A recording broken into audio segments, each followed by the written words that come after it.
Someone told me, "Arey, how long will you work?"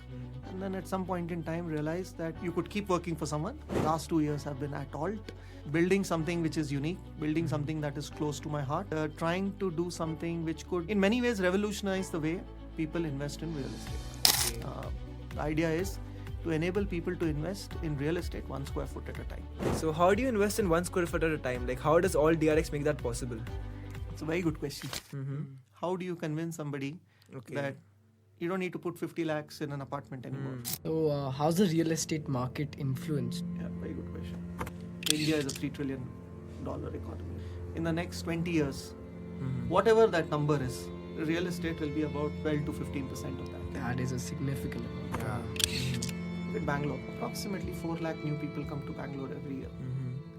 So there's a home required for those 4 lakh people. Right? Yeah. India is a very big country. Yeah. There are so many states, so many cities which are yet to be explored. So it's a huge opportunity, huge, massive opportunity. Don't wait. If you have an opportunity to become an entrepreneur today, become an entrepreneur today. Okay. Do you think the circulation of black money in India is a challenge because a lot of black money is put into real estate?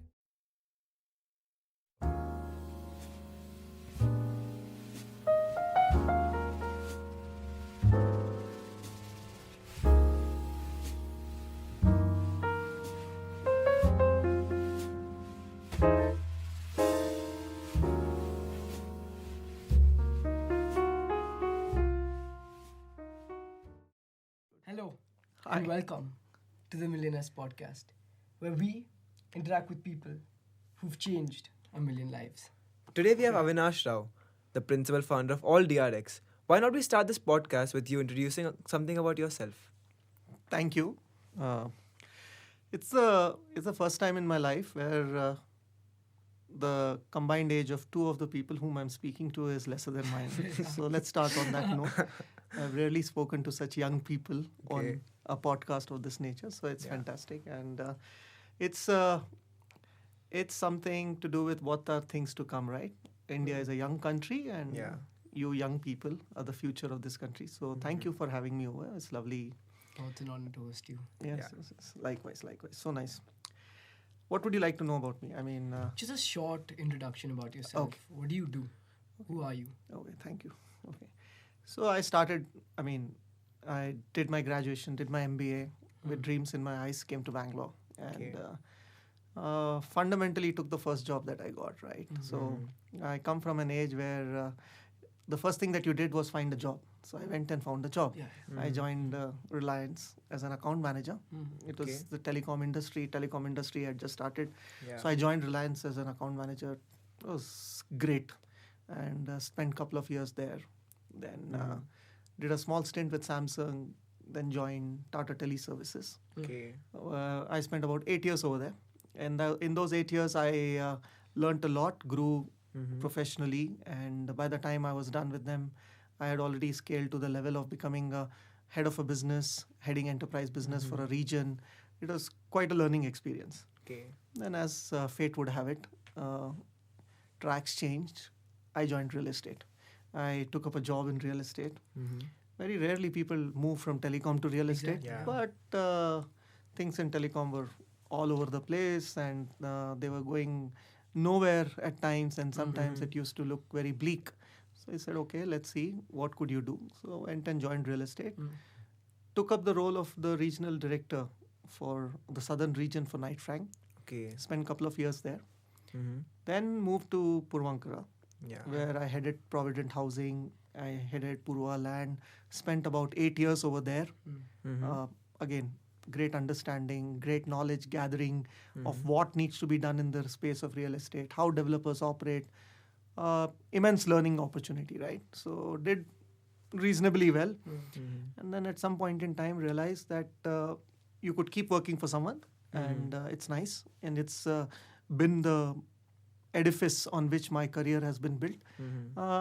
Someone told me, someone you all interviewed told me, "Arey, how long will you work? And if you ever need a job again, you'll get another job. Don't worry." So I said, okay. So I took this plunge into ALT. And the last 2 years have been at ALT. building something which is unique, building something that is close to my heart, and trying to do something which could, in many ways, revolutionize the way people invest in real estate. Okay. The idea is to enable people to invest in real estate 1 square foot at a time. Okay. So that's the big idea. So that's what we are trying to build. Okay. So how do you invest in 1 square foot at a time? Like, how does AllDRX make that possible? It's a very good question.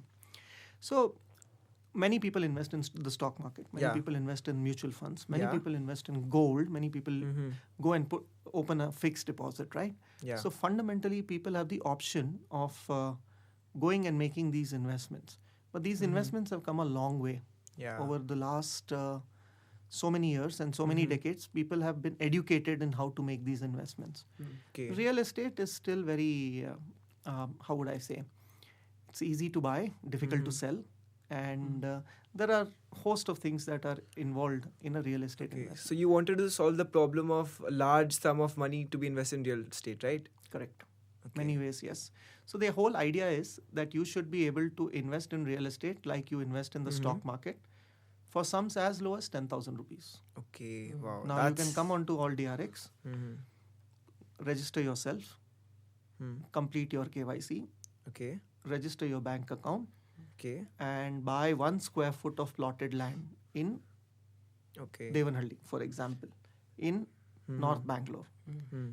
of a grade A project. Okay. And by buying 1 square foot, so now you'll hold rights of 1 square foot. Okay. That is, say, at rupees 10,000 you've invested, and you hold rights of 10,000 rupees worth 10,000. And tomorrow, when you transact, maybe you can come and sell it back on our platform. That 10,000 would become 11,000. So just like you get dividends in stock market, here you get rents as dividends. Yeah, that's one way of putting it. But Okay. The way to see it is that real estate is not about it's not rent yielding alone. Yeah. The big advantage of real estate is capital appreciation. Yeah. So when you have the opportunity to invest in real estate, the big opportunity is in capital appreciation.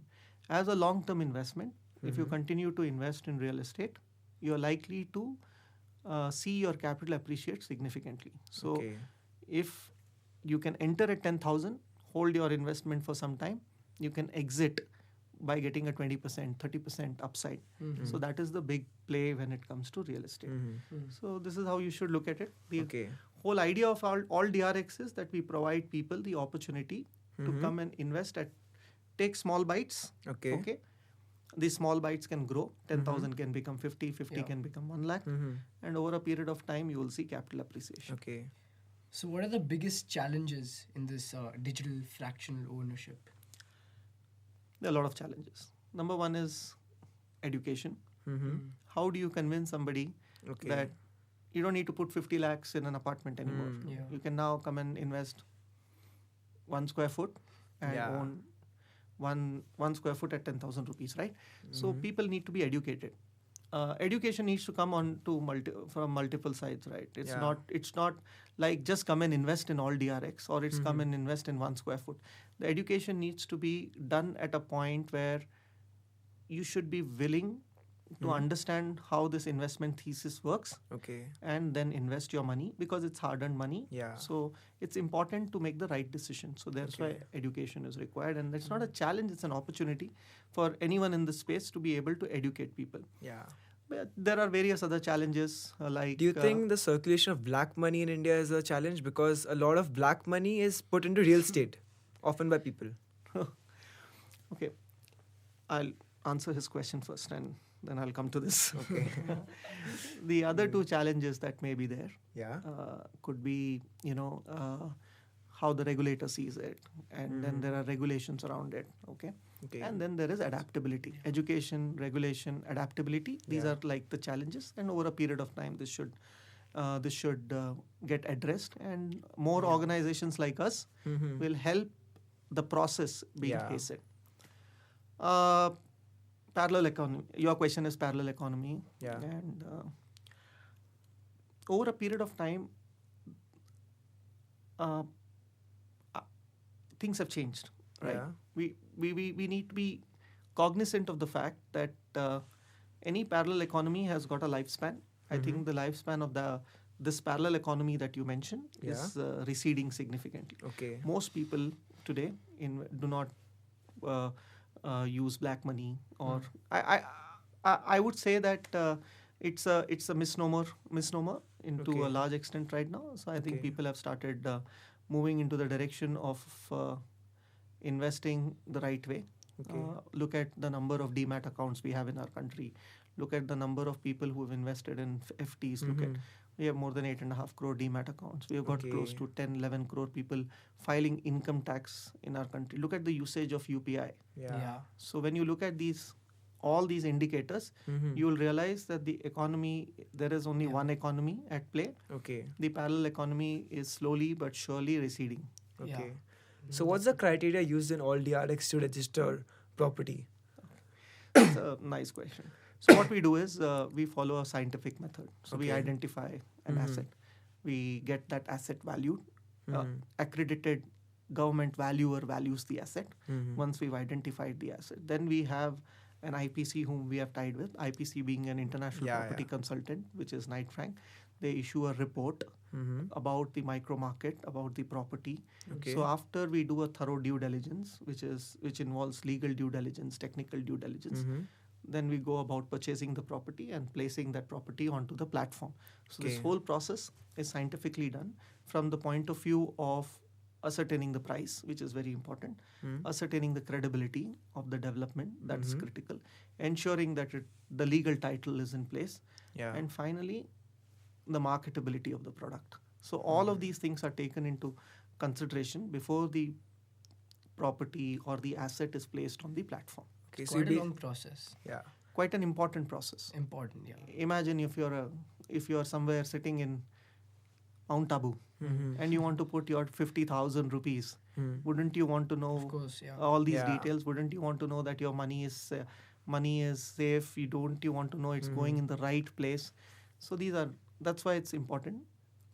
It's okay to take time on this so as to ensure that people who are investing in this space are assured that their investment is going in the right direction. Okay. Do you have any competitors as of now? So globally, asset-backed tokens or Okay. asset-backed tokenization has multiple options, and a lot of people are there in this space.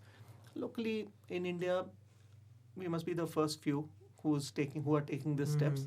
So there's so competition. I mean, how do you define competition, right? I have 100 rupees to invest. Yeah. Now this 100 rupees, I can put all the 100 in the stock market, or all the 100 in gold, or all the 100 in some other asset class. Now, can I get 10 rupees of that 100 rupees? That is what my aim is as a platform. So we're happy to do that. Yeah. So no competition as such, but yes, there will be a lot of people who will look at asset-backed tokenization as an investment option and come into the fray. So what is tokenization? Tokenization is a digital contract. Okay, so It's you basically dematerialize the land into square feet.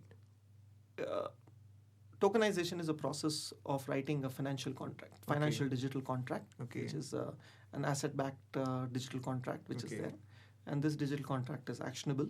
So it's just miniaturization, ensuring that you can now, through this legal contract, own 1 square foot of cash flows. Yeah. Yeah. So how is blockchain technology used here? Is it being used? Yeah. So as a technology, right? Blockchain often gets misused. A lot of people, the moment you say blockchain, they'll say, okay, it's crypto. Yeah, That's exactly. not true, Yeah. right? Blockchain is basically a technology, Yeah. and you can use blockchain to do so many things. Right? You're young people, you will know. You would have heard the governor of RBI saying that we are going to use blockchain to write a number of records. The government of Telangana is writing their land records on blockchain. So basically, we are using our blockchain to write ledger balances. Okay. The whole idea is that today, when you own 1 square foot, 1 token, you should be assured that you own that 1 square foot, right? And you should know that when you sell that 1 square foot, Arnav now owns that 1 square foot. So all that is written on blockchain. So that enables people. We are building a zero trust architecture. The whole idea being that people should be able to believe that this 1 square foot that I own is owned by me. Okay. Tomorrow when I sell it, it will be owned by somebody else. At the same time, they should know that if it is 100 square foot, it's actually 100 square foot, and it's not 110 square foot or 120 square foot. It's basically that 100 square foot. So all that is written on blockchain. Okay. Yeah. But it's not trackable, right? Where your purchases go and all that. Yeah, it's trackable. It's so you trackable. can take. So basically, what happens is you can take our token Yeah. and you can go on any blockchain. You can't trade it on any other blockchain, but you can go and check whether Okay. what are the details of this token, Okay, yeah. and you will see that Arnav owns 5 tokens, and these are the 5 tokens listed in his name on this platform. Okay. Do you see any other types of assets other than property being fractionally owned in your platform? At this point in time, we are focused on real estate. Okay. I think in the near future also we'll be focused on real estate. Yeah. But there's nothing to say that it will not happen. Yeah, yeah. Because Of course. one thing that you learn over a period of time is that never say never, especially when it comes to these kind of Exactly, yeah. opportunities.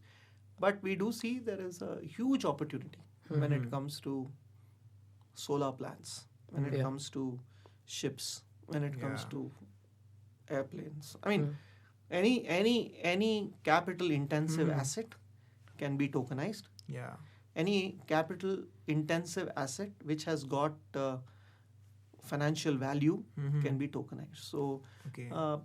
at this point in time, real estate is a big opportunity. We stay focused on that, but nothing stops us from looking at it, looking at other assets as Yeah. well as we go along. We need to understand it well. We understand real estate very well. Yeah. So looking ahead, what trends do you foresee in the real estate industry, and how is AllDRX gonna stay ahead of the curve? We are already ahead of the curve in many Yeah. ways. Yeah. We've gone and said, okay, we don't want to do what is being done. We want to slightly change that and Drastically change. dramatically change it. Yeah. Yes, Yeah. correct. Dramatically change it. A lot of good trends are happening in the real estate industry. Real estate industry is now becoming that much more standardization is happening in the real estate industry. It's truly becoming an industry. Yeah. There's a lot of regulation. There's a lot of customer centricity. I think this will become better. Okay. And there's greater accountability than what it used to be on between everybody, right? Projects are getting delivered on time. Projects are getting delivered within costs. They continue to be affordable. I mean, at one segment, right? In Bangalore, you can still get a good apartment at 6,500 rupees per square foot in a good location, Yeah. reasonably good location. You can own at 1.5, 2 crores a very decent apartment in Bangalore. Okay. You can own plot of land. So a lot of change has happened. A big Yeah. change is taking place in terms of how the buying process will change, right? Earlier buying process involved somebody shortlisting a property, going to the site, Yeah. figuring out which apartment to buy, and then making making their payment. But slowly but surely, what will happen is all this will move online. Okay. End-to-end management of it will move online. People will be able to identify, select, purchase all their property online. So Okay. that's So you're saying now project launches will be shift to virtual launches. there are already a lot of virtual launches that take place. Okay. A lot of things are already happening in the digital space. Now the key is how to ensure that people can buy property without necessarily visiting the place or multiple times, right? Okay. So can you avoid one site visit? No. But can Yeah. you avoid the second, third, fourth, fifth site visits? Yes. Or if you can create such immersive experiences that people don't need to visit, they can just buy. Yeah. The biggest change that could happen and should happen is if in the space of real estate, greater participation happens. Right? Okay. Today, India is very closed. Only Indians can invest in Indian real estate. Yeah. People internationally cannot invest in Indian real estate. Okay. Can that happen? Possible. Does it need to happen? Is it a big change that will happen? Yeah. Not really. I mean, don't know, because anyway FDI can come into India. But so a greater amount of customer centricity is what is taking place, both from ease of use and accountability, which is very good. Okay. So what's the end goal for AllDRX? The end goal for AllDRX is to build a platform where we have 20 million users, Okay. where each user has the capability of transacting 50,000 rupees. Okay. This is a goal that we cherish and we believe is possible. Yeah. Mm-hmm. By? We're very ambitious, hopefully in the next couple of years. Yeah. So we believe that it's possible. We are a very large country, right? Yeah. 20 million is not a big number. Yeah, exactly. It's a reasonable number. Yeah. The end goal is to ensure that people can come trade in every square foot. Okay. Multiple people are trading 1 square foot, Mhm. buying and selling on the platform. We bring in more assets. So true democratization in real estate will take place where Mhm. location becomes not so relevant. Meaning, today everything is about location. Location, right? Yeah. If anybody wants to buy real estate, is looking for real estate which is close to him. Yeah. Mhm. Now imagine if somebody is sitting in Bombay and wanting to buy real estate in Bangalore, Mhm. should be able to do so. But Yeah. okay, the Bombay guy is smart, the Bangalore guy is smart, and they can still figure things out. Mhm. But imagine somebody who's sitting in Agra and wants to buy real estate in Bangalore. Yeah. Now the whole process is difficult for him. Now how can we make that process simplified? How can we ensure that this person also gets the same benefit Mhm. that the guy in Bangalore is getting and he's able to buy and participate in the Bangalore story? So that's what Okay. we are trying to do. But the big story is get to 20 million, make sure that these investors make money, Mhm. make sure that they feel secure on the platform, Mhm. and each of them invest 50,000 rupees. Okay. The next national stock exchange. Something on that level. Yeah, let's see. We believe that we should be able to enable people Mhm. to transact Okay. and create a marketplace where people can transact 1 square foot at a time. Yes, Yeah. we do Okay. want to This do is that. really different actually because then everyone can do it, right? Yes, Mhm. everyone sitting It's anywhere interesting. in the country can do it. Anyone who can have a KYC can do it. If you have an Aadhaar Yeah. and PAN, you can do it. Yeah, Mhm. that's true. Makes sense. So you're sure that the real estate industry is gonna expand and grow significantly in the next 10 years? Okay, that's a no-brainer. It's a fact. Okay. Right? Facts won't change. Mhm. What will happen is, India is a $3 trillion economy, right? Yeah. $4 trillion $4 trillion, economy. yeah. It will become, in the next 20 years, Mhm. whatever that number is, real estate will be about 12 to 15% of that. Okay. And that is a very, very significant. That is a significant amount. Yeah. So today it's about 8%, Yeah. 9%. It will become 12 to 15% of that number Mhm. in the next 20 years. So real estate is very, very, very important. Mhm. Look at Bangalore. Think about it. 50,000 homes get sold in the primary market in Bangalore every year. Okay. Approximately 4 lakh new people come to Bangalore every year. Mhm. So there's a home required for those 4 lakh people. Right? Yeah. So the number of homes being sold and the number of people coming into Bangalore every year is almost the same for the last 10 years. Okay. It's going to Anywhere change. between 30 to 50,000. Mhm. Yeah. What will happen is that we are not even talking about replacement. We're talking about new homes, people coming Mhm. and buying new homes. So similarly, there'll be a big replacement market which will take place. Yeah. So the Okay. real estate story is very, very strong. Mhm. And the real estate story today is only the 6, 7 cities of the country. Yeah. India is a very big country. Yeah. There are so many states, so many cities Mhm. which are yet to be explored. So it's a huge opportunity, huge, massive opportunity. So you've worked in multiple firms, as you mentioned earlier, Provident Housing, Knight Frank. So based on your experience, if Arnav had to go start a real estate firm right now, how would he start? How should he start? Do you want to start a real estate firm?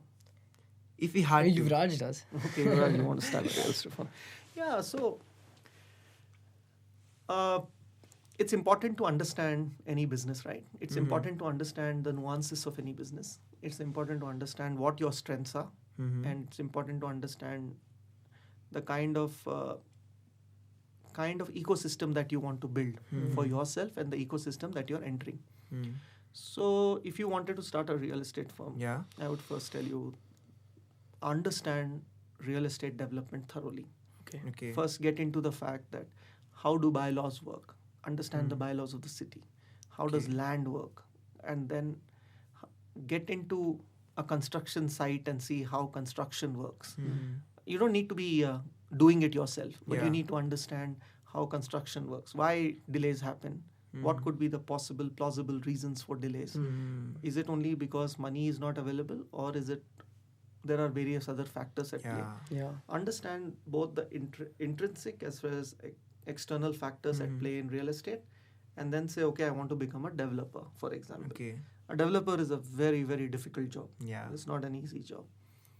Or do I want to become a consultant? Or do I want to play a role which is very different, right? I can be associated in real estate in multiple forms. Can I digitize home buying to the extent where people do not have to Step out. of their home and buy a home? Now, it can be done, right? It's not impossible. But you need to figure out what you want to do in real estate. If you want to become a developer, Makes sense. you need to know how approvals work. Yeah. You need to know how land is acquired. You need to know how construction works. Saying I know marketing very well will not help you become a developer. Yeah. You know marketing very well, maybe you can become a part of the real estate ecosystem and become this great marketeer, or become this great PMC consultant. So you need to choose which area of real estate you want to focus on. But if you want to become a developer, if that's the question, if I understand it right, then you need to roll up your sleeves, get your hands dirty, and become a good developer. And look at the entire cycle from the point of acquiring land, getting approvals, getting plan sanctions, looking at how construction plans are going to be set up in place, taking construction to its logical conclusion, delivering it, and then managing customer expectations, and understanding what RERA, what does MOEF mean, how does environment play a role? For example, you should know why in one part of the city you may need piling, in another part of the city you may not need piling. So then you should look at venturing into becoming a developer. Or there are so many aspects of real estate That you can tap into. So if right now, let's just say for example, I came up to you with a project. So what would be the first key things you see in that project to decide if you want to invest in that or not? How do you check the feasibility of the project? Or profitability. So profitability is very easy. You know cost of land, cost of construction, overhead costs, marketing costs, and selling price in the market. So you know how the profitability works, right? So that's it. So this is how I know how profitability works. I look at I do a simple math. If I sell the project in 24 months, what's my profitability going to be? And if I sell it in 48 months, what's my profitability going to be? Basis that, I do a feasibility. So I do a simple math, wherein I say this is the total cash outflow and this is the total cash inflow. This is the amount of cash that I need today. This is the amount of cash I need as managing negative working capital. And this is going to be my ultimate cash that I receive once the project is sold. But fundamentally, project feasibility needs to keep in mind things that are beyond your control. What are things beyond your control? A trucker's strike. Sand not being available. Jelly not being available. Suddenly the contractor having a manpower strike. So many other things that can go wrong, right? So whatever that can go wrong needs to be priced in. It need not be it need not be mitigated today, but it needs to be priced in. So you should be able, through your judgment, take a conscious call that if I am assessing my cost of construction to be 3,500 rupees today, in the course to come, it could become 4,000 rupees. And if it becomes 4,000 rupees, what will your margin? How will I be able to bridge that gap? So that part, that is the intelligence that is required when you do project feasibility. Okay. So how's the real estate market influenced? What brings a property price up and what brings it down? Good question. Yeah, very good question. Price is a factor of multiple reasons. Multiple variables are at play. But fundamentally, sentiment aside, leave sentiment aside. Sentiment is the biggest driver for prices, right? If sentiment is high, prices keep moving up. If sentiment is low, prices keep What's sentiment? if India is not doing very well Yeah. as a country, Yeah. okay, if inflation is high, very high, Yeah. you are seeing prices going up, joblessness is high, okay, growth isn't what it should be, then there is a general sentiment, Okay. a Bangalore sentiment. Suddenly you have all the big tech retrenching people. When that happens, that will be quite sad for the city, Yeah. because the city is built on tech talent. Yeah. So the city ensures a lot of tech talent comes into the city because a lot of tech companies are there in the city, right? Now, if sentiment goes down, obviously purchasing decisions get delayed, Yeah. and hence real estate gets an impact. Vice versa is also very true. When sentiment is up, suddenly you're seeing that people are buying more, not worried about the prices, right? Yeah. So sentiment aside, Yeah. the fundamental reasons why prices move is the economy of the city. Yeah. If the economy of the city starts growing, so the more commercial real estate gets built, the more residential real estate gets built. So for example, if 1 square foot of commercial real estate is getting built, there'll be 5 to 6 square foot of commercial residential real estate that will be getting built. So economic activity and increase in economic activity will lead to greater increase in demand for residential property, and it will lead to greater traction for real estate. Okay. Yeah. So, based on your understanding, which city do you think is gonna grow rapidly in India in the real estate market? The Indian real estate market Yeah. is fundamentally driven by a few cities, right? So Bangalore, Mumbai, Delhi NCR, Pune, Hyderabad. Yeah. These 5 cities are big. Bombay, Delhi NCR, Bangalore, Pune are like significant because they are the entire market. Yeah. Hyderabad is slightly cyclical. It's sometimes it'll be up, sometimes it'll not be so up. But then you have Chennai, Ahmedabad, Calcutta as other cities. But for these 7-8 cities, the market is it's slightly more fragmented. Yeah. Okay. What will happen is that the growth in these cities for the next 10 years will continue. There's no reason to believe the growth will subside in these cities. But there will be other cities that will come up. Okay. So Mysore, for example, Yeah. Okay. with the kind of infrastructure that is being built today in Bangalore, will start getting some share which was earmarked for Bangalore, for sure. Yeah. Cochin, for example, Indore, for example, Lucknow. Now with whatever is happening in Ayodhya, then you have markets like Goa, you have markets like Lonavala, you have so many markets, so many. So at some point in time, the real estate market in India in the next 20 years should be 25 cities from 5. Okay. In that 25 cities, 10, 12 will be very significant. Okay. The others will be the second rung, but it will certainly become significant. Okay. Yeah. So, what's your opinion on the GIFT City, which has been in Gujarat? Well, GIFT City is fantastic. We are the first asset-backed tokenization platform to be inducted in the sandbox of GIFT City in Gandhinagar. So we are a part of IFSC's sandbox. So it's very critical. It's a great initiative by the government of India, and I believe it should be extremely advantageous for the industry, not just industry, for the country actually. Okay. So you started AllDRX during the lockdown, right? 2021. Just after, around that time. Around that time. So was it tough during operating during the lockdown? Or? Everything was tough. We didn't know what we were setting ourselves for. Everything was tough. A lot of ambiguity was in place, and we weren't sure whether this was the right path. Like anything else, right? Yeah. But it also presented an opportunity. A lot of people were willing to listen, right? People wanted to know what you're going to do, how you're going to do, and it was a different way of doing something. So there was opportunity that was knocking at your doorstep, but it was tough. It was tough because I remember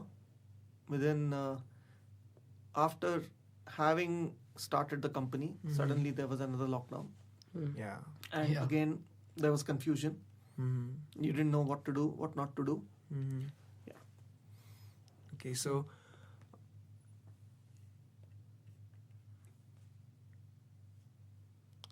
Okay, sorry.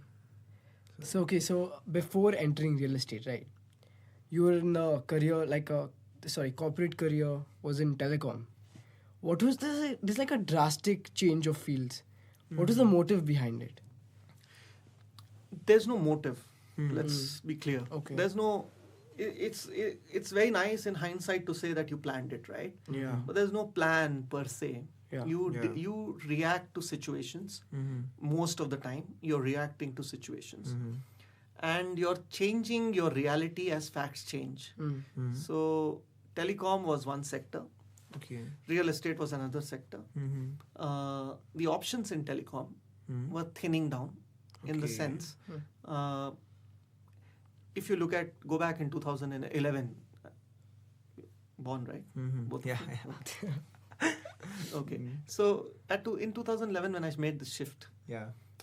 telecom was going through a churn like none other. There was host of things happening in telecom. There was a churn happening within the organization that I was Yeah. working for. Correct. I was this superstar who was not anymore a superstar, and I was looking at things, and I was confused whether my career was going in the right direction. And I was presented with an opportunity which said, look, it's different. Here's an opportunity which will help you develop your skill sets in a totally different industry. Okay. Yeah. Are you willing to take the challenge? Okay. And I said, okay, let's see. Yeah, but telecom and real estate, you require two different skill sets for those, right? How Yes, was I how do you require adapt? two different. I don't think I require two different skill sets. I require two different attitudes. Okay. Okay. Yeah. The skill set is what I mean. I'm a management graduate. I have done customer facing operations all my life. I know how it works. I understand the cost side of business. Yeah. I understand the revenue side of the business. Now, can I adapt it to real estate? Okay. Can I, in my role as the regional director for the southern region, can I bring cost efficiencies? Can I develop revenues? Can I ensure I can develop an organization, build organization? Okay. So that was the expectation. So build the organization, create an atmosphere where you can lead that organization to growth. So that is what happened in Knight Frank. Okay. After that, it took me a year to get the hang of what is FSI, Yeah. what is per acre, what is per square foot, Yeah. how is it, what is one gunta. So when you start understanding these things and you get better at that, then obviously business acumen takes over, and you will be able to adapt to any industry. Okay. Okay. The So, difficult- what are some key skills one needs? Some basic key skills one will need in order to run a business or scale a business at least. Some basic key skills like communication and all that. This is a very good question. I must say. What Okay. is the key skills? I think the most important skill that somebody needs to run a business Yeah. is the ability to understand how you will create revenue and build value. Okay. So if you are able to figure out how you're going to manage your cash flows and how are you going to create value to your consumer, then you will build a good business. Okay. If you are not able to do that, and if you don't have a clear idea that how I will get my cash flows, which are required to run my business, right? I have to run my daily business. I have to run, I mean, if I even have a cup of tea, it costs money. If I have to pay rent, it costs money. If I have to pay somebody to send out a dunzo, it costs money, right? So you should be able to generate revenue, which is very critical. You should be able to understand how your business can be profitable. At the same time, you should ask yourself whether the customer is getting value from what I'm doing. Okay. If these boxes are ticked, Yeah. then there are multiple things that can come into play. Then it's all about getting better, doing things right, and doing the right things, and repeatability. You know, Okay. doing it again and again and again. Yeah. So let's move away from the business topic for a moment it's easy to get lost in the hustle, but hustle. How do you maintain a healthy No, work-life yes. balance? Should I say this? Fine. Okay. So we can delete this part, so it's fine. Yeah. Every entrepreneurial journey, right? It involves risks. Yeah. What's Lot the of biggest risk you took?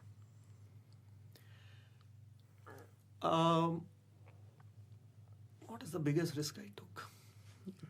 There is a level of comfort in your life when you're a salaried employee. Yeah. Every month you get your salary. Mm-hmm. And then when you reach a particular level, your salary has grown tremendously. Right? Yeah. You're getting very good salaries. Mm-hmm. The ability to forsake that salary, the ability to say, okay, I am forsaking a salary and now I'm going to do something which will not pay me a salary for Yeah. an X amount of time is a risk. It's a risk that you take for yourself, but it is a risk which involves your own immediate ecosystem, right? Okay. It involves your family, it involves your friend.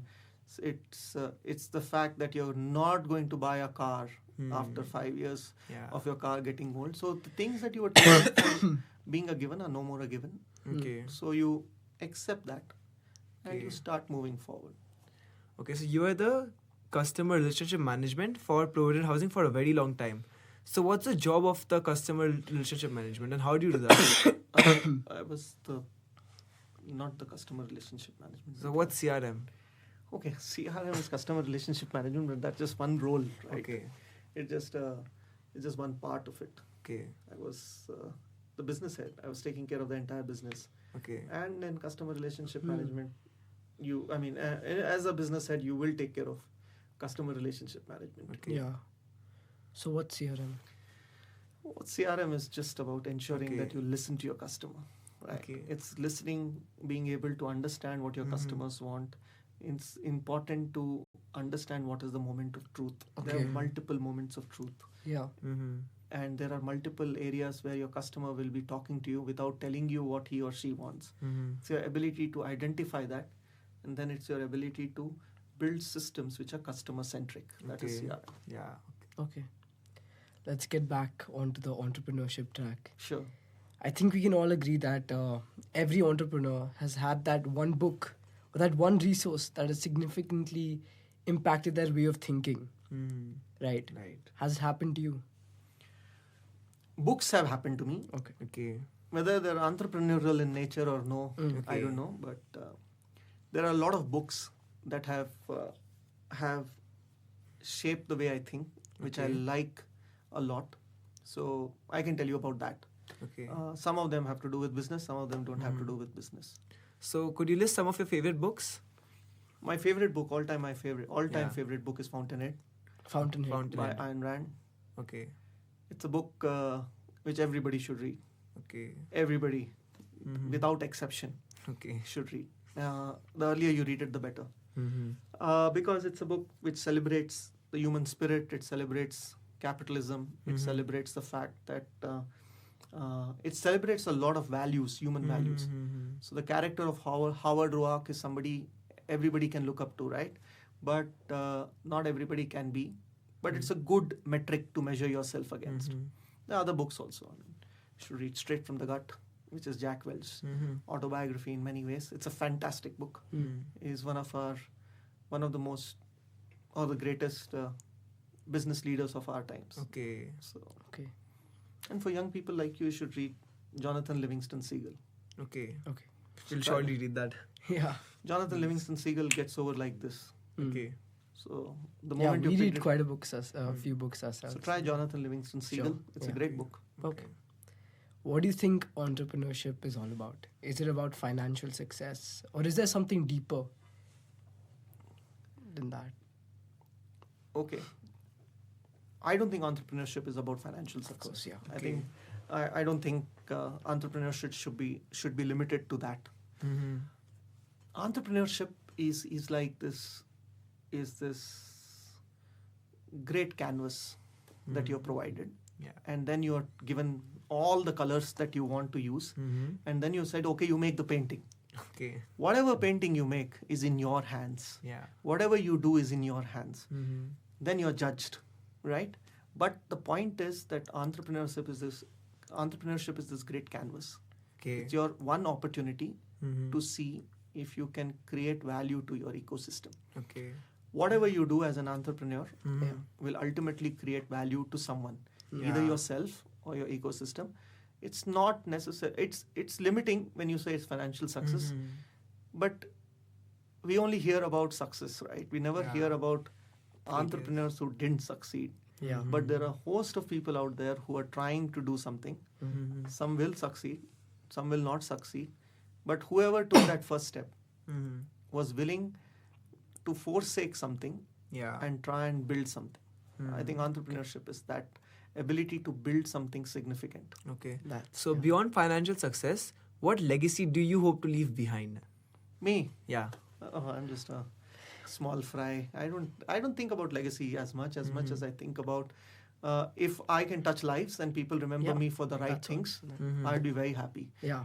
Meaning, if I'm able to do things which are right, and if I'm able to have more friends than foes, that will be one. Yeah. And Yeah. second thing would be, I think if I can create value to the lives of people. Mhm. So today, I would be very happy that if I can contribute to somebody's soft skills, for example. Mm. If somebody can communicate better because he learned something from me or she learned something from me, I'd be very happy. Okay. So I think ultimately, legacy is not about how long you're remembered for. I think it's what you're remembered for. So I hope I'm remembered for the right things. I've Yeah. touched few lives. Yeah. Some will like me, some will not like Yeah. me, but that's okay. Yeah. Okay, that's good. How does a day in your life look like? Day in my life is little bit of chaos Okay. and systematic chaos Yeah. more than anything else. I start my day early. I think early 6 a.m. is early. Yeah. I Pretty do. early. In the last 3-4 years, I've taken to slow jogging, running. So I do that. I kind of try and do it every day, but I do it like 3-4 days a week, and I'm very happy every time I see my timing coming down. Every time I cover a kilometer, I started at 9.5 minutes a kilometer. Now I'm at 7.3 Oh, that's good. minutes a that's kilometer. progress. So I'm very happy. I mean, it means nothing to anybody else, but it's nice to me. I started by doing 6 kilometers. Now I do 10, 12 kilometers. So I'm very happy doing that. Yeah, that's good. So Okay. as I grow older, I value it more. Mhm. Then I just get to work. I spend about 8 to 12 hours at work. Okay. And most of the time it's meetings, Yeah. business development, trying to get more business, figuring out where to get more business, finding new ways of doing the same thing, Yeah. ensuring that we reach out to more customers. Mhm. So that is the full day. But I spend a couple of hours in traffic, Mm. and those 2 hours or 2.5 hours in traffic are spent on YouTube. I listen to a lot of podcasts. Okay. I consume virtually all my news today is consumed through YouTube. All my knowledge is through YouTube Okay. because I listen to a lot of people. So I like listening. Mhm. I get back home, I watch a show or two, Mhm. and then it's back to the Yeah, just grind that's all it. again. Yeah. So, What yeah. about the work-life balance? Is there? It's a myth. It's a myth. It's a myth. Yeah. You should love. So why should you have work-life balance? I mean, I don't understand this, Exactly. right? Yeah. Why? It's a why life. should- Love- It's it's a life. life. Free Yeah. life. Yeah, It's in one general. life. Yeah. You've chosen Yeah. that you will do for 12 hours in your day something. So do it well. There need not be a choice of saying this is my cutoff and this is when I'm going to do 2 Yeah. hours of partying and 2 hours of this. And I don't think that's how you should look at compartmentalize your life. If you enjoy working, you should work. Not to the extent of burning yourself out. I mean, that's stupidity, right? yeah. Don't do things Of which course. is stupid, but do things which you enjoy. If you enjoy writing a book, Mhm. can a writer say that I was writing for 18 hours a day? Is that work-life balance? No, he's passionate about writing, so he's writing a book. Yeah. I'm a poet. I'm writing poetry. I mean, would Shakespeare or George Bernard Shaw ask themselves, why was I writing a play for so Yeah, long? exactly. No, right? So there need not be this work-life balance. I think there needs to be productive use of your time. Okay. You should sleep for 8 hours. Yes, it's absolutely necessary. You should exercise. It's absolutely necessary. You should unwind. It's absolutely necessary. And you should work as much as you should. So all these are required. Now, if I have to work on a Sunday, that does not mean I don't have work-life balance. It just means in the event of priorities, this Sunday, I have some work which I need to attend to, so I should attend to. That's how we should look at it. I don't think there's anything like work-life balance. Yeah, but what if you have a family at home and you're coming at like 10 p.m.? Yeah. You're going at 8 a.m. You're right. That's a good question. You need to prioritize. You need to be able to prioritize. You need to be able to plan. So you cannot say, I will not give time to my family. You cannot say, I will sacrifice something as important as family because I'm focused on something else, which is, but there will be a time for everything. And that time is very important. What time you give and what undivided attention that you give to your work and family is very, very critical. So I think there has to be a balance in terms of how you plan. There need not be a balance in terms of how you set a clock for work. Work-life balance normally is seen as, I will work for 6 hours a day. I don't think that's how you should look at it. I think you should look at it more from a practical point of view, and you should look at it more from the fact that your work is always going to be an integral part of your life. So how are you ensuring that you balance the rest of your life Around work. Yeah. So that's very important. Not the other way around. Yeah, that's true. Okay, so before we end this podcast, could you provide a parting note to aspiring entrepreneurs watching this podcast? My parting note would be that entrepreneurship is tough, but it's a huge opportunity.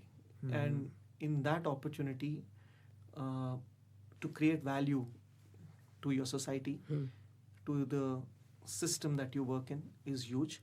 It opens up your mind to so many new facets of the ways the same thing can be done and how you can do new things.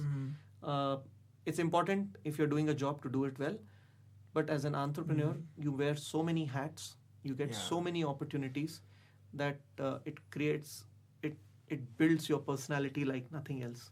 So whenever there's an opportunity, the earlier you start, the better. Don't wait. I feel I'm late, but that's hindsight talking. But don't wait. Don't wait. If you have an opportunity to become an entrepreneur today, become an entrepreneur today. When Warren Buffett was asked, did he have any regrets in his life? He started investing somewhere around your age. 12, when he was 12. When he was 12. So he said he was 5 years too late. So that's what he was told. He's told something around that, 4 or 5 years too late. So I think to become an entrepreneur today, specifically today, and the opportunities that you have are immense. So do not wait. Do not assume that it cannot be done because you're 15, 16, 17, 18, 19 or 20. I think you should just plunge into it and it'll be a fabulous ride. Don't miss out on this opportunity.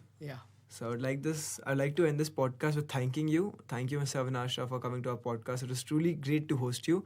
And I hope a lot of people watching this podcast will learn a lot from you. And it was a great opportunity for us to learn from you too. I have a parting note for both of you.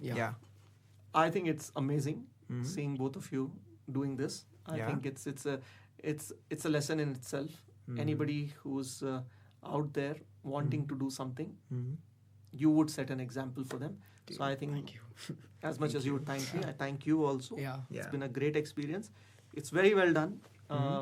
Kudos to you, and hope that you grow this podcast by leaps and bounds, and in the process create some really lovely stories.